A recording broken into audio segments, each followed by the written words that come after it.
teraz veľmi úprimný k niektorým členom.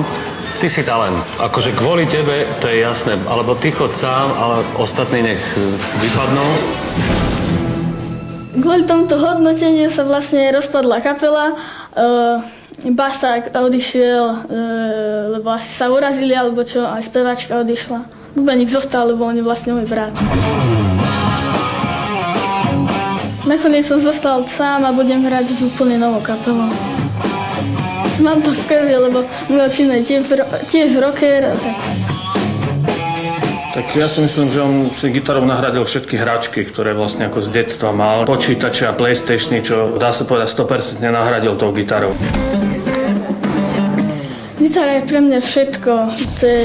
Je to viac pre mňa ako bicyklovanie, hrať futbal, ako učenie alebo také domáce práce doma alebo také niečo.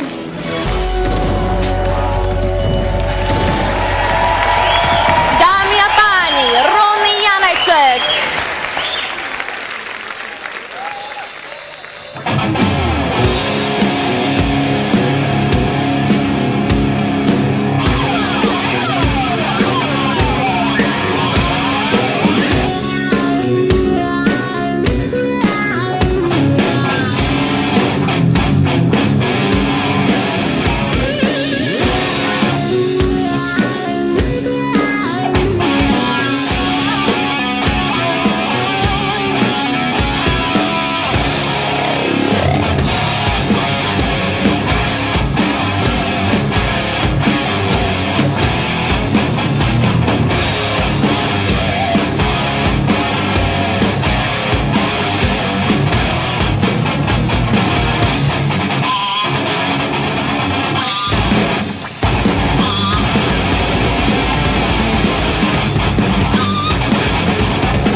Ďakujem.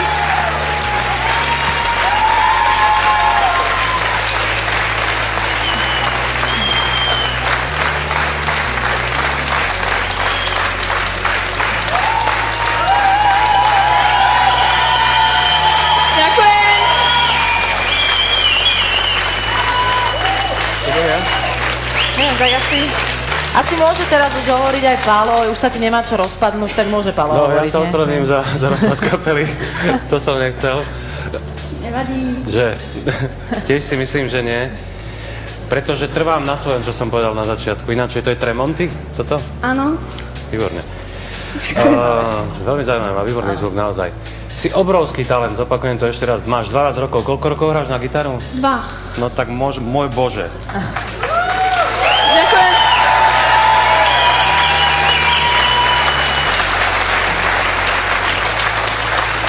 Neviem, ale ja som si absolútne istý, že ty sa budeš živiť hudbou, pretože už teraz hráš veľmi, veľmi skúsene, tak ako hrá veľa starších gitaristov, veľa viacej. Skrátka, nebudem nič hovoriť. Si výborný, fakt si výborný, klobúk dole. Ďakujem veľmi pekne.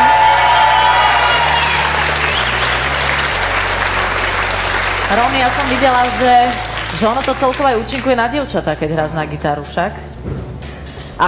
Proto sa na kytaru tak, hraje. no veď, to som aj tak chcela podotknúť, že asi to účinkuje na dievčatá viac, ako keby si výborne hral nejakú počítačovú hru však.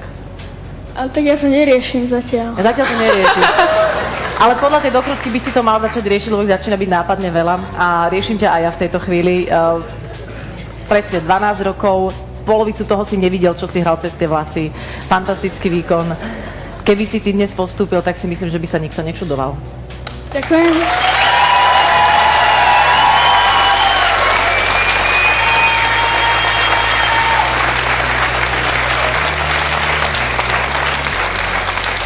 Pro mě seš, Rony, taky jeden z favoritů na postup, kdyby bylo na mě. Druhá věc je, že nejen, že hraješ výborně na kytaru, ale ona ti takzvaně sluší. Máš výborný drive, jdeš s tím dopředu. Že se ti kapela rozpadla, na tom si strašně vydělal, protože s touhle hraješ daleko líp. Ďakujem. Romy! Preboha, preboha! Čo sa to tu deje? Počkaj, ti pomôžem, asistentka. Necháš na zemi tie dva? Nie. Nie? To si Potom si zoberieš. Počúvaj, poď nám, či si ty dobrý alebo zlý rocker. Fú, No? to sa nedá povedať.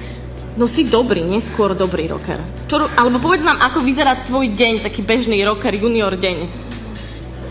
Čo robíš? Vstaneš? Umiem si zuby. Aha. A kde je gitara?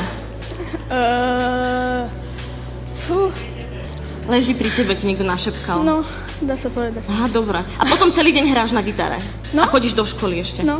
Dobre. A budú aj spolužiaci poslať SMS-ky? No, dúfam. Dúfame aj my. Dúfame, že sa ti už nerozpadne kapela, že táto nová vydrží.